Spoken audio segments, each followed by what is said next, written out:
హల్లెలూయా. చాలా సంతోషంగా ఉంది మేము చూస్తుంటే. గత కొంతకాలంగా 2 నెలలుగా నేను రాలేదు. మళ్ళా దేవుడు కృప చూపించి ఈ విధంగా మీ అందరిలో నిలవబెట్టుకుని దేవుని వాక్యాన్ని మీతో పంచుకోవడానికి దేవుడు చూపిన మహా గొప్ప కృపను బట్టి దేవునికి వందనాలు చెల్లిస్తున్నాను.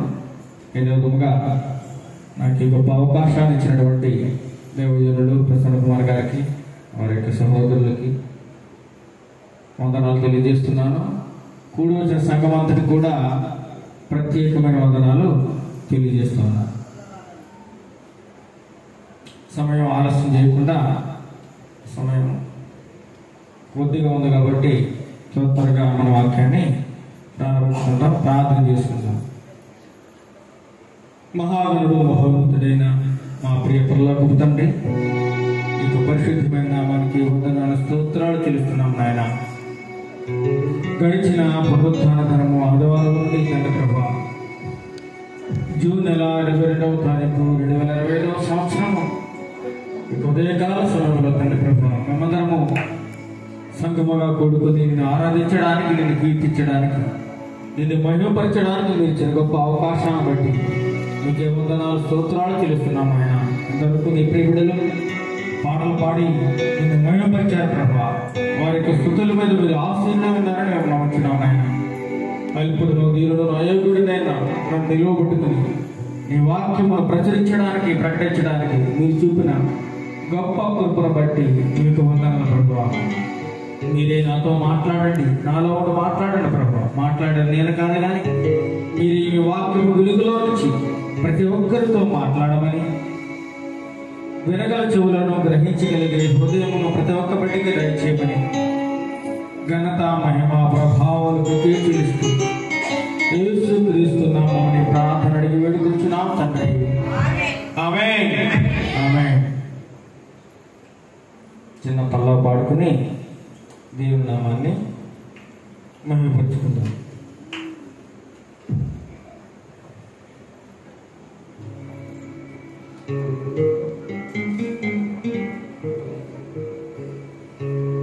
ఈ జీవితం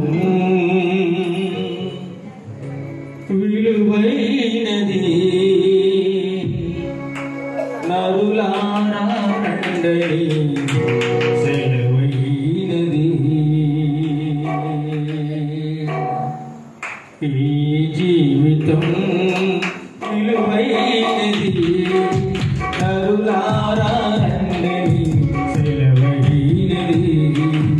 ఈ జీవితం విలువైనది, నరులారా రండి సెలవైనది. సిద్ధపడినావా చివరి యాత్రకు, సిద్ధపడినావా చివరి యాత్రకు, యుగయుగాలు దేవునితో ఉండుటకు, దేవుడుటకు. ఈ జీవితం విలువైనది, నరులారా రండి సెలవైనది. ఈ జీవితం విలువైనది, నరులారా రండి సెలవైనది.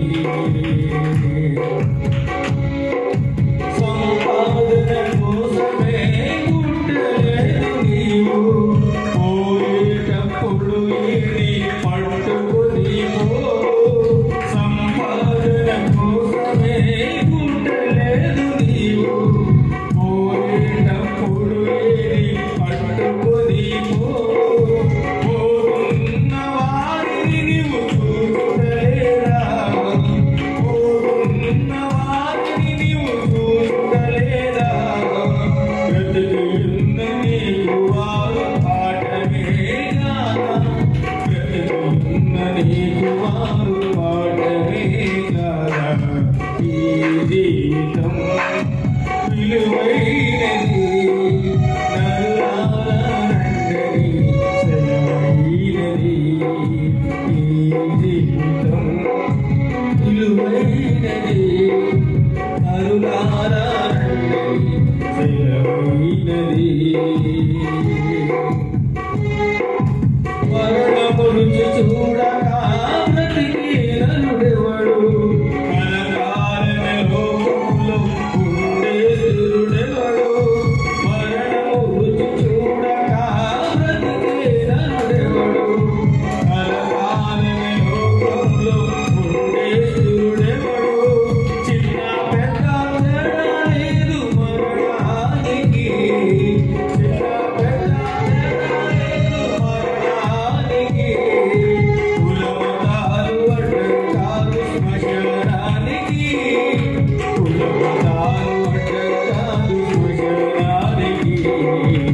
ఈ జీవితం విలువైనది, నరులారా రండి సెలవైనది. ఈ జీవితం విలువైనది, నరులారా రండి సెలవైనది. పాపులకు చోటు లేదు పరలోకమునందు, అందుకే మార్పు చెందు మరణానికి ముందు.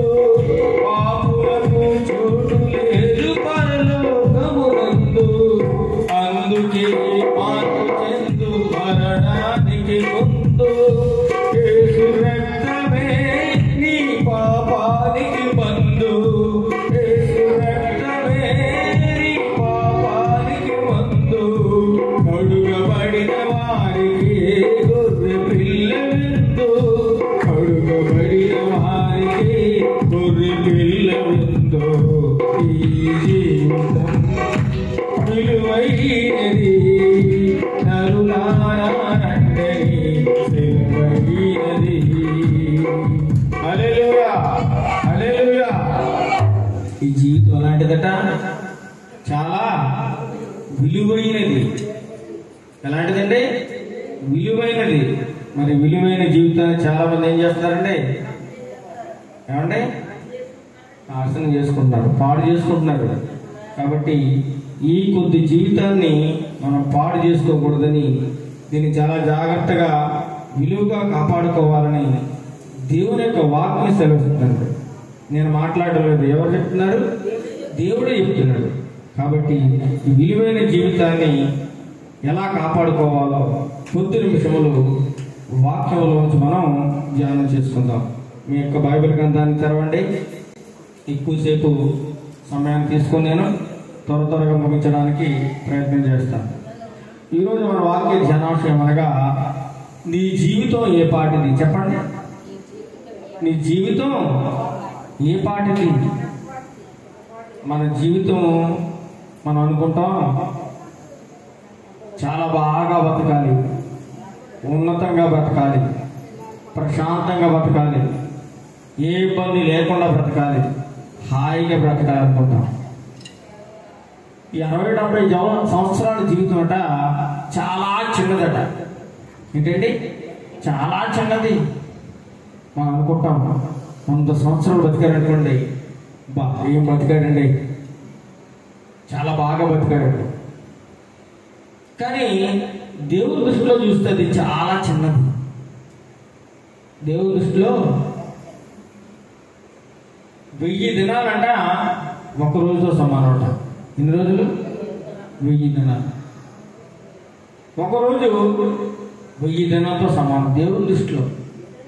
ఏమంటే అలాంటిది ఈ యొక్క జీవితం గురించి మానవుడు ఏమాత్రము భయం లేకుండా, భక్తి లేకుండా తన ఇష్టానుసారంగా బ్రతికనన్నాళ్ళు జీవించేస్తాడు.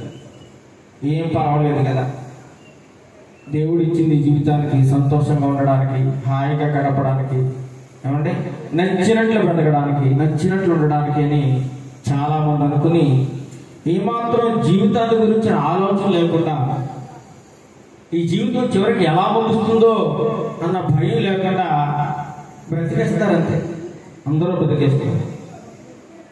మొన్న చూడండి, అహ్మదాబాద్ ఎయిర్పోర్ట్ నుంచి విమానం బయలుదేరిందట. మీ అందరికి తెలిసిందే, న్యూస్ వస్తా. ఎంతమంది ఉన్నారంటే విమానంలో? 242 మంది 45 మంది ఉన్నారు. వాళ్ళందరూ కూడా ఏమనుకున్నారు చెప్పండి? ప్రశాంతంగా లండన్ వెళ్ళాలి. ఏమండి, అక్కడ చాలా మంది భారతదేశం నుంచి అక్కడ లండన్ వెళ్ళి సెటిల్ అయిపోయిన వాళ్ళు కూడా ఉన్నారట. అయితే అందులో ఒక వ్యక్తి గురించి రాసిన పేపర్లో ఒక కుటుంబం తనకి 2 పిల్లలు, భార్య భర్త అక్కడ మంచి ఉద్యోగాలు సంపాదించుకుని ఇండియాకి వచ్చి భార్యను పిల్లల్ని మళ్ళీ అక్కడ తీసుకెళ్ళిపోవడానికి చక్కగా ప్రయాణం ఏర్పాటు చేసుకుని విమానం ఎక్కారు. ఆ విమానంలో పిల్లలు ఎంత సంతోషంగా ఉన్నారో, భార్య పిల్లలు భర్త ఎంత ఆనందంగా కేరింతలు గుర్తు చక్కగా వెళ్తా ఉన్నారు. వాళ్ళ సంతోషం కేవలం 5 నిమిషాల్లో మాయమైపోయింది. ఎన్ని నిమిషాలు? 5 నిమిషాల్లో మొత్తం అందరూ కూడా చనిపోయారు. అందులో ఒకే ఒక వ్యక్తి బతికి బయటపడ్డాడట. అందరూ చచ్చిపోయారు. అతను అనుకున్నాడు, ఏమైనా విమానం ఇలా ఎగరగానే మళ్ళీ కూలిపోతుంది, ఏమంటే ప్రమాదం జరుగుతుంది, మేమందరం చచ్చిపోతాం తెలుసా, చక్కగా అక్కడికి వెళ్ళాలి, నా భార్య పిల్లలతో సంతోషంగా లండన్లో జీవించాలి అని ఎన్నో ప్రణాళికలు వేసుకున్నాడు, ఎన్నో ఊహించుకున్నాడు. పిల్లలకి మంచి భవిష్యత్తు ఇవ్వాలి, మంచి ఉద్యోగాలు ఇవ్వాలి, నా కుటుంబం చాలా ఉన్నతంగా ఉండాలని ఎన్నో ఆశలు కన్నాడు. వాళ్ళ ఆశలన్నీ ఏమైపోయి ఆవిరైపోయి. మనిషి జీవితం ఎలా ఉందో ఒకసారి ఆలోచించండి. ఈరోజు ఉదయం కనిపించిన వ్యక్తి మళ్ళీ సాయంత్రానికి కనిపించడం లేదు. మనం అనుకుంటారు, అరే ఉదయం చూసాం కదా, ఏమైపోయాడు. ఇంతలోనే ఏం జరిగింది ఆశ్చర్యంగా ఉంటుంది మనం. సడన్గా మాయమైపోతున్నారు మనుషులు. అందుచేతనే ఈ జీవితాన్ని గురించి దేవుడు తన వాక్య గ్రంథం యాకోబు రాసిన పత్రిక 4వ అధ్యాయము 13వ వచనం త్వరగా చదవండి. 4వ అధ్యాయము 13వ వచనం. యాకోబు రాసిన పత్రిక 4వ అధ్యాయము 13వ వచనం చదవండి.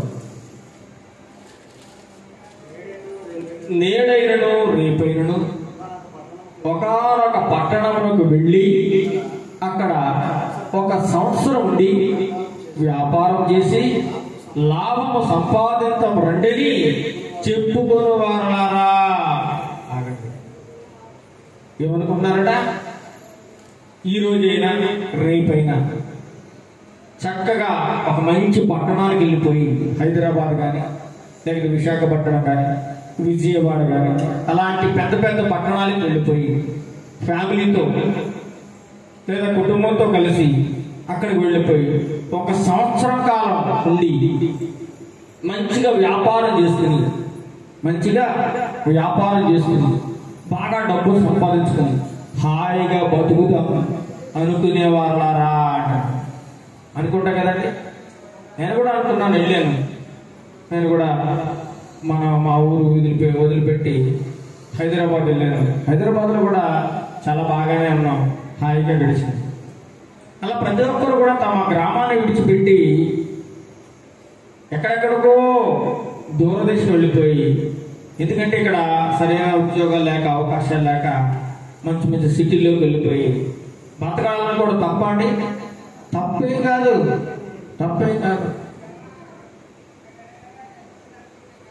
హాయిగా బతకాలనుకోవడం, వ్యాపారం చేసుకోవాలనుకోవడం, మంచిగా కష్టపడి పని చేసుకోవాలనుకోవడం ఏం తప్పు లేదు. దేవుడు ఏమంటున్నాడంటే, మీరు 6 దినములు ఏం చేయమంటున్నాడు? కష్టపడి పని చేయండి, సోమరిపోతులు ఇంట్లో తిని పడుకోకండి అంటున్నాడు.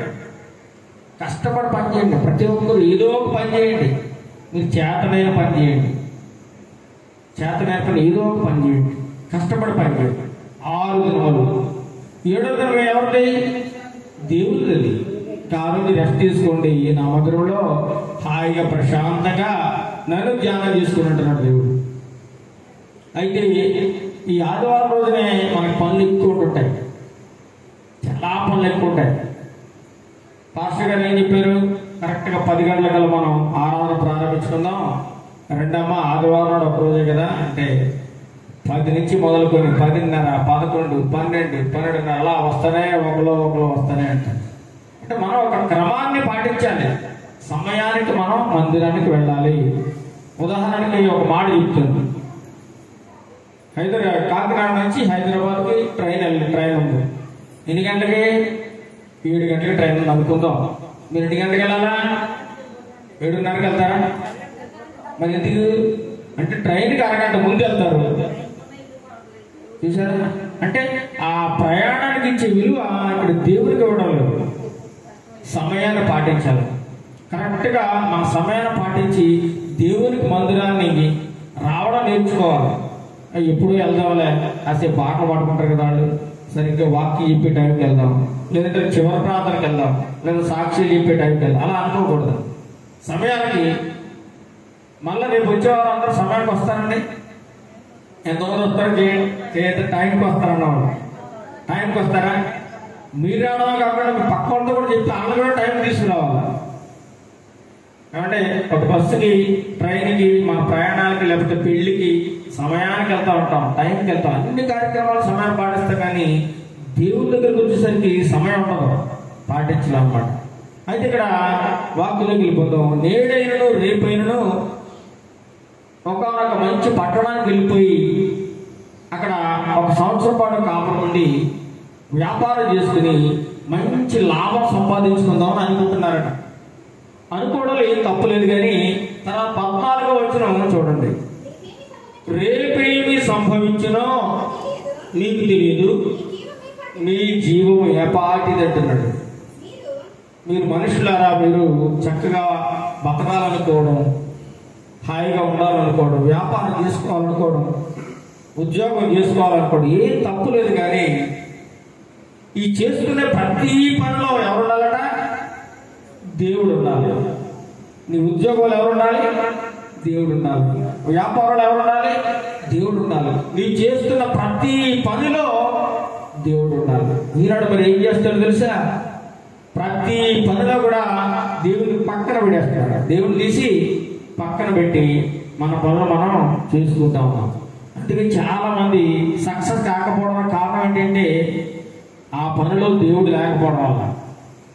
ఎప్పుడైతే మన పనుల్లో మంచిగా వ్యాపారం ప్రారంభించావు, అప్పుడు ఏం చేయాలి?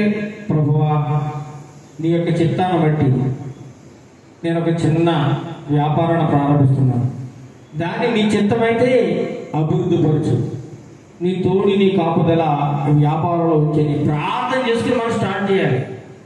అంతేగాని చాలామంది ఏం చేస్తుంటారంటే ఏది చేయాలన్నా ముహూర్తాలు చూసుకుంటారు, మంచి చెడులు చూపించుకుంటూ ఉంటారు, దేవుళ్ళు పక్కన పెట్టి పంతుల దగ్గర పరిగెడతా ఉంటారు. ఎక్కడికంటే పంతుల దగ్గర పరిగెడతారు. అయినా ఒక మనిషి కదా, ఆయన కూడా మనలాంటి మీలాంటి మనిషి. ఆయన కూడా ఎవరో రాసిన పుస్తకాలు చూసి చెప్పేస్తూ ఉంటాడు అంతే. ఎవరో రాసిన పుస్తకం అది, మనుషులు రాసిన పుస్తకం అది. కానీ బైబిల్ అండి మనుషులు రాసింది కాదు, దేవుడు రాయించిన పుస్తకం. ఈ భూ ప్రపంచంలో అన్ని పుస్తకాలు కూడా మనుషులు కూర్చుని ఊహించి ఆలోచించి రాస్తున్నారు. కానీ బైబిల్ గ్రంథాన్ని మాత్రం దేవుడు తన మనస్సులో ఉన్న మాటను రాయించాడు భక్తులకి చెప్పి. అందుచేత ఇది కథల పుస్తకం లేకపోతే నవల పుస్తకం కాదండి, జీవ గ్రంథం. అందుకే అంటున్నాడు ఈయన, రేపేమి సంభవించినో మీకు తెలియదు. తెలుసా అండి?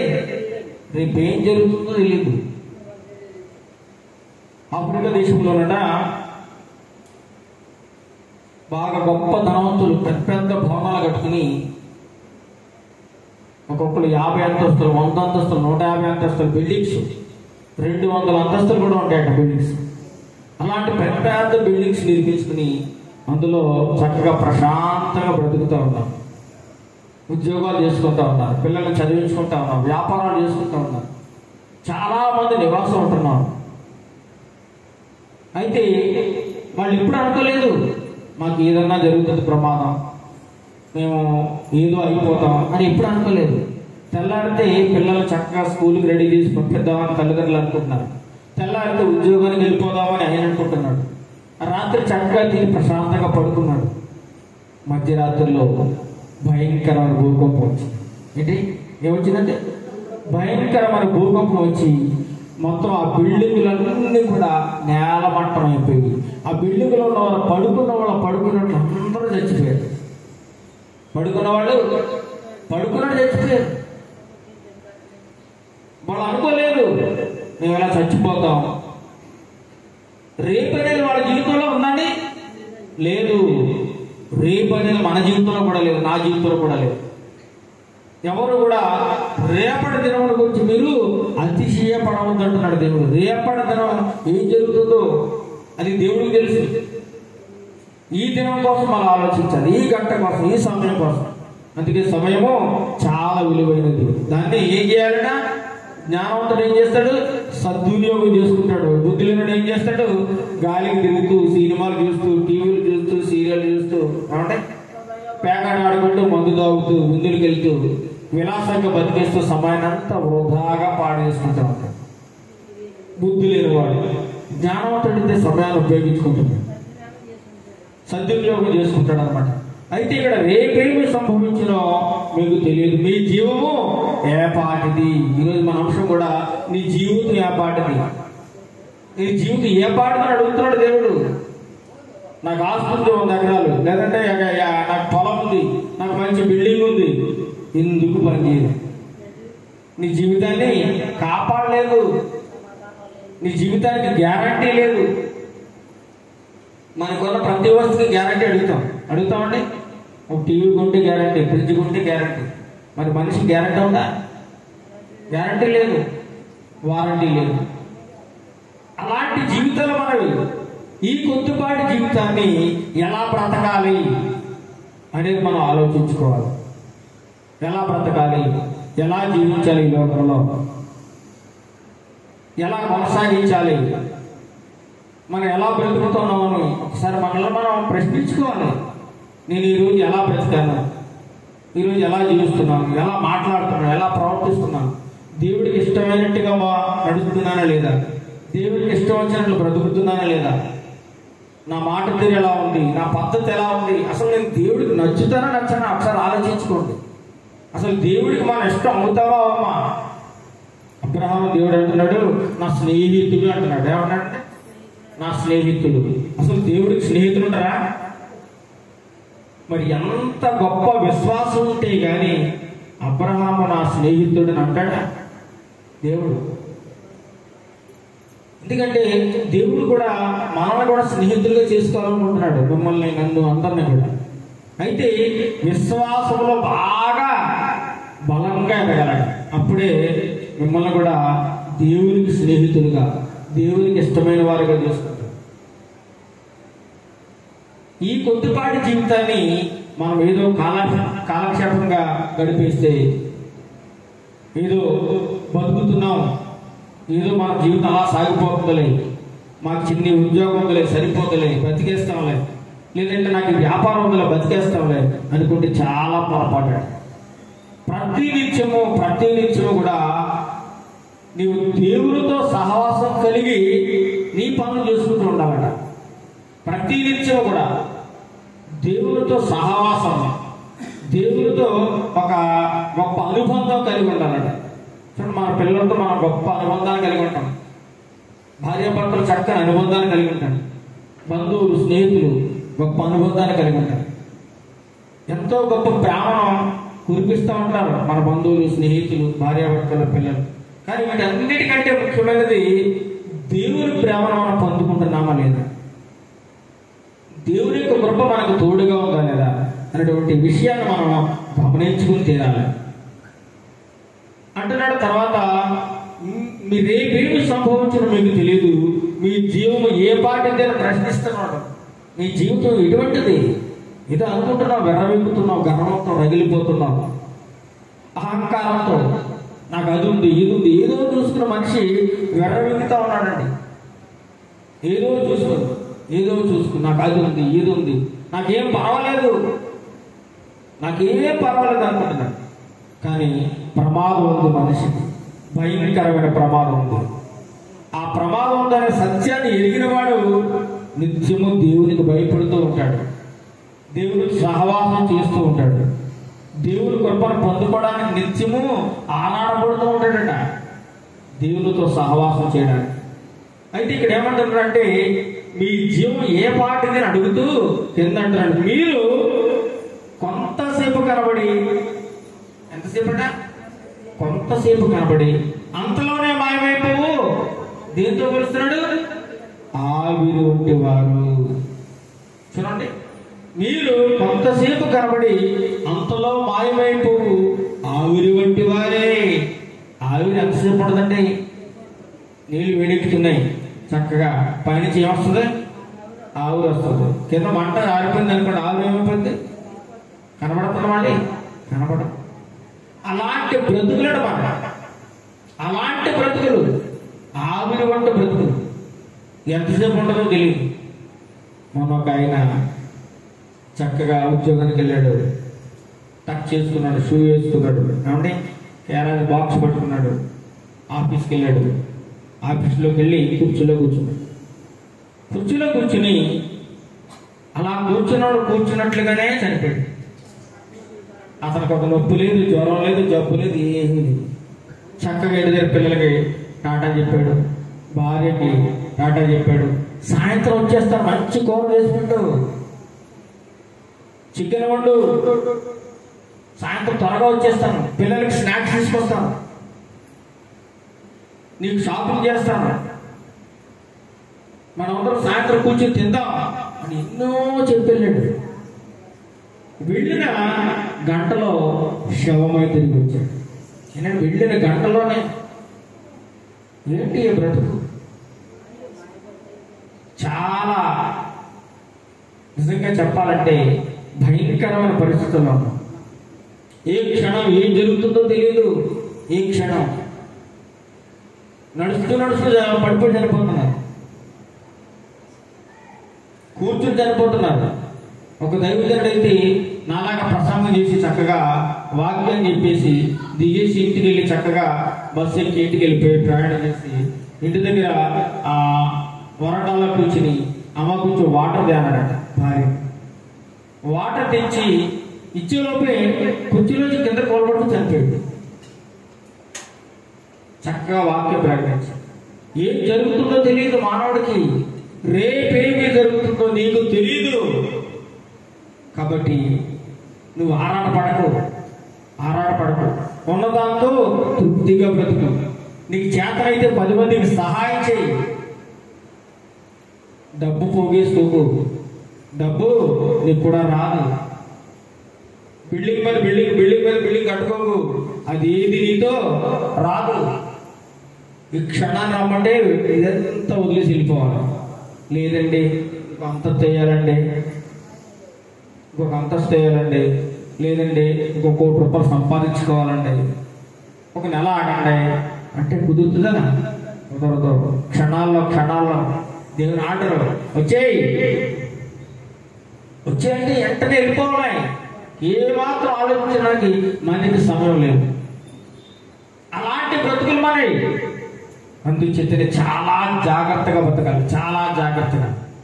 ప్రతి నిమిషము కూడా మనం పరిశీలన చేసుకోవాలి. యోబు గారు ప్రతి నిమిషం కూడా తనను తాను పరీక్ష చేసుకుంటూ, తన కుటుంబాన్ని పరీక్షించుకుంటూ, మేము ఎలా ఉన్నాం, కరెక్ట్గా ఉన్నామా లేదా, చక్కగా బ్రతుకుతున్నామా లేదా అని నిత్యము దేవునికి ప్రార్థన చేసుకుంటూ పిల్లలందరినీ సమావేశపరిచి వాళ్ళు ఒకవేళ ఎవరైనా పాపం చేసేదేమో, తప్పు చేసేదేమో అని ప్రతి నిమిషము దేవునికి ప్రార్థన చేస్తామట.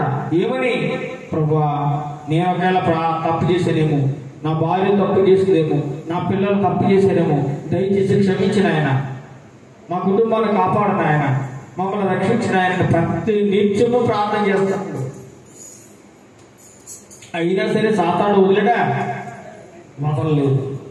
సాతానుడు నువ్వు ఎంత భక్తిలో ముందుకు సాగుతూ ఉంటావో, ఎంత గొప్ప విశ్వాసంలో ఎదుగుతూ ఉంటావో, అప్పుడే నేను వాడు కిందకి లాగాలని, నేను ఏదో విధంగా పడగొట్టాలని, నీకు ఏదో ఆశ చూపించి ఎలాగైనా విశ్వాసంలోంచి దారి మళ్ళించేయాలి, వాడి వైపు లాక్కోవాలని, నాశనానికి నడిపించాలని ఎన్ని ప్రయత్నాలు చేస్తాడో, ఎన్ని ప్రయత్నాలు.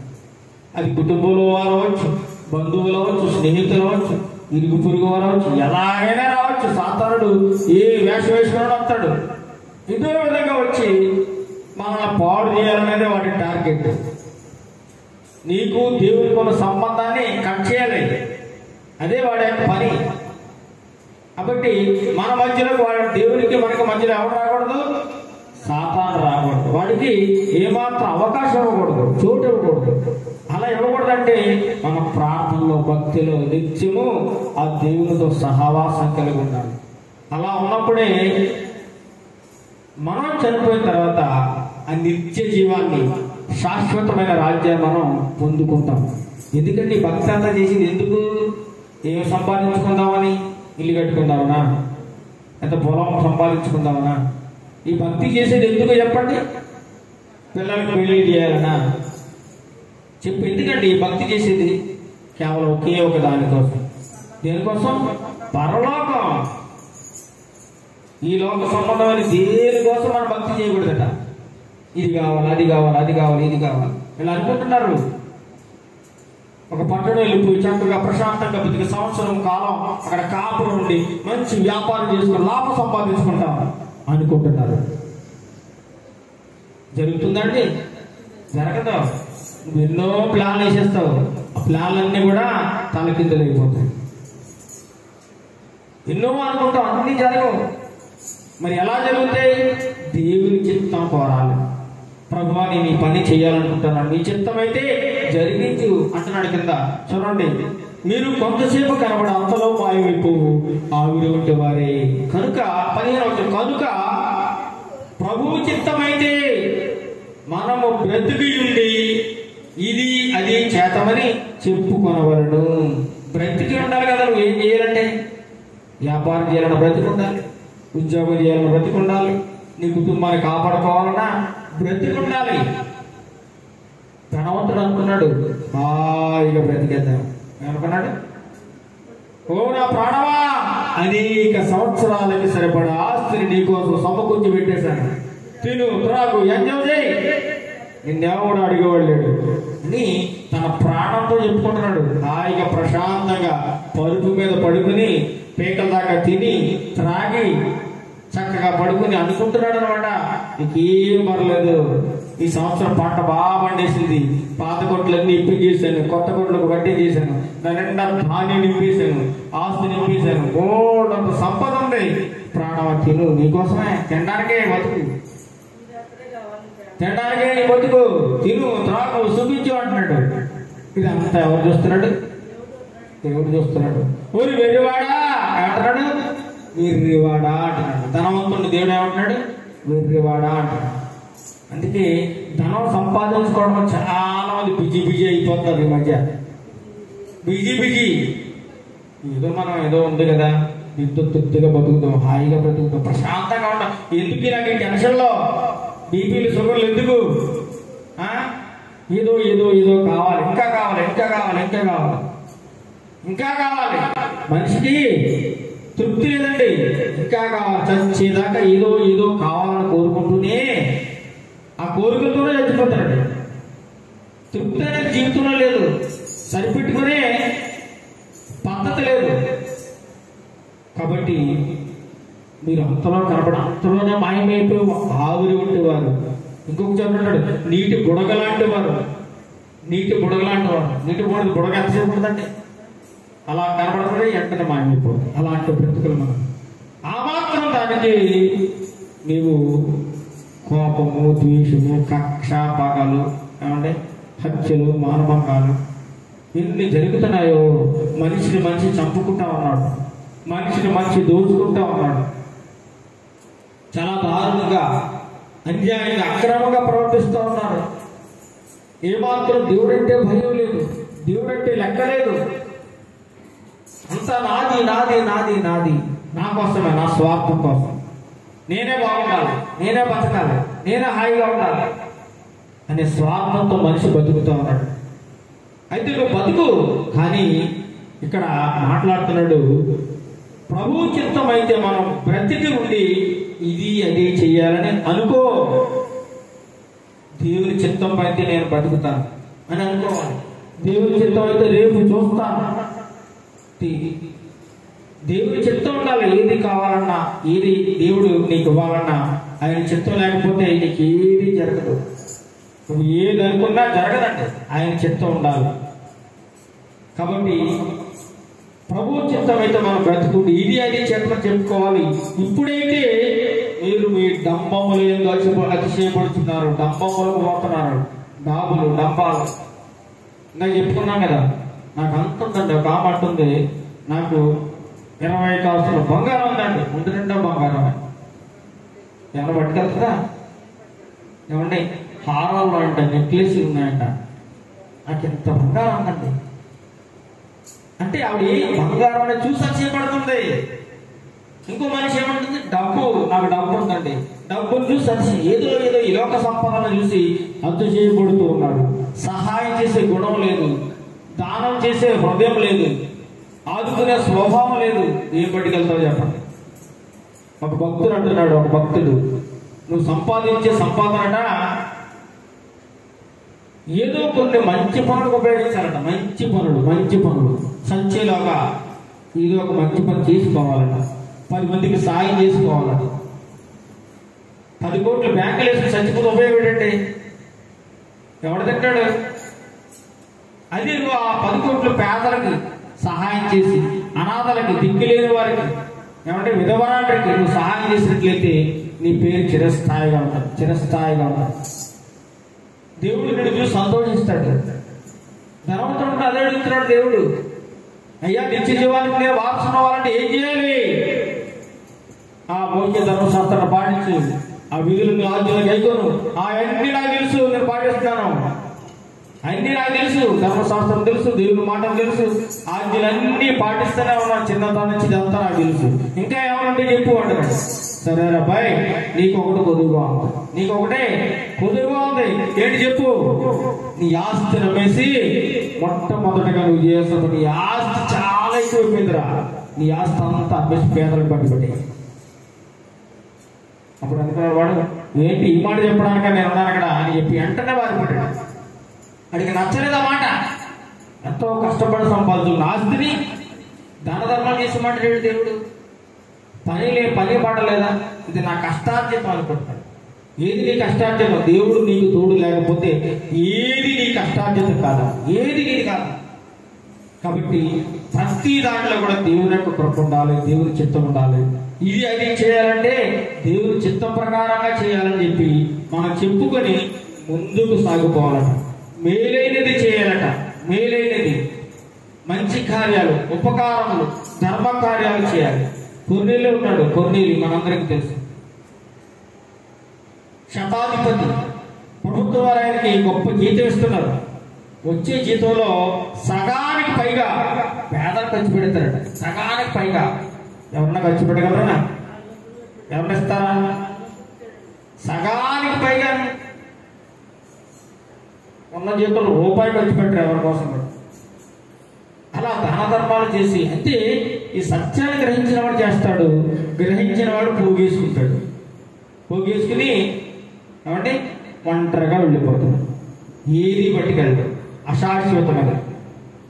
అందుకే అంటున్నాడు భక్తుడు పాట, సంపాదన కోసమే పుట్టలేదు నీవు, పోయేటప్పుడు ఏది పట్టుకొని పోతున్న వారిని నీవు చూచుటలేదా? పోయేవాళ్ళు చూస్తలేదా? వాడు ఏం పట్టుకెళ్తాడా? అలెగ్జాండర్ చక్రవర్తి ప్రపంచాన్ని జయించాడు, ఏం పట్టుకెళ్ళి శూన్యం, వేస్ట్ అయిపోయింది బ్రతుకు. ప్రపంచాన్ని జయించిన చక్రవర్తిగా చరిత్రలో ఉన్నాడు తప్ప దేవుని దృష్టి అతను జీరో. ఎక్కడ పోయాడు? నరక. ఏది సంపాదించుకుని ఏది నీకు రాదు. బ్రతికి ఉన్న నీకు వారు పాఠమే కాదా, బ్రతికి ఉన్న నీకు వారు పాఠమే కాదా. బ్రతుకున్నవాడు చూసి నేర్చుకో, వాళ్ళు ఎలా బ్రతుకుతున్నారో, ఎలా వెళ్తున్నారో, ఏ విధంగా జీవిస్తున్న వాళ్ళు చూసి నేర్చుకుంటున్నాడు దేవుడు. నీ ఇష్టానుసారంగా బ్రతకడానికి దేవుడు నీకు అనుమతి ఇవ్వలేదు, దేవుడి చిత్తానుసారంగా బ్రతకడానికి దేవుడు నీకు అనుమతిస్తున్నా ఉన్నాడు. కాబట్టి దేవుడి చిత్త ప్రకారంగా మనం, నేడు అనేది మన జీవితంలో ఉందంటే లేదు. ఒకవేళ దేవుడి చిత్తం అయితే నేడు అనేది మన జీవితంలో ఉంటుంది. కాబట్టి ప్రతి విషయంలో కూడా దేవుడిని ముందు పెట్టుకొని మనం ముందుకు సాగాలని దేవుడు ఈ మాటలు మనకు తెలియజేస్తాము.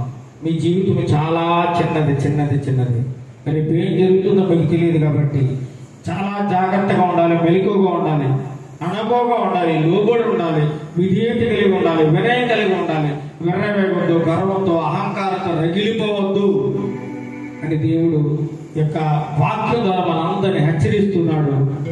కాబట్టి ఆ విధంగా మనం అందరం బ్రతకాలని దేవుడిని నిత్యము ధ్యానం చేసుకుంటూ, నిత్యము కూర్చున్నప్పుడు, లేచినప్పుడు, వెళ్ళేటప్పుడు, వచ్చేటప్పుడు ప్రతి పనిలో దేవుని యొక్క సహాయాన్ని, సహవాసాన్ని కోరుకుంటూ ముందుకు సాగాల్సిందిగా దేవుని పేరిట మిమ్మల్ని అందరినీ ప్రతిమారు వేడుకుంటున్నాను. దేవుడి యొక్క మాటలను దీవించుగాక. ఆమేన్. ప్రార్థన. ఇలా నేడు నిరంతరం ఏకరీతిగా ఉన్న మా దేవా, నీకు వందనాలు, స్తోత్రాలు తెలుస్తున్నాము నాయన. ఇంతవరకు నీ వాక్య మూలుగులో కొన్ని విషయంలో మీరు మాతో మాట్లాడేందుకు వందనాలు నాయన. వాక్యానుసారమైన జీవితాన్ని మా ప్రియ బిడ్డలకి, నాకు అందరికీ దయచేయండి. ఈ యొక్క వాక్యాన్ని సాతానుడు ఎత్తుకుని పోకుండా మా హృదయంలో భద్రం చేసి ఆ ప్రకారంగా జీవించిన కృప చూపించమని యేసు నామమున ప్రార్థన చేస్తున్నాం తండ్రి. ఆమేన్. ఆమేన్. అందరికీ వందనాలు.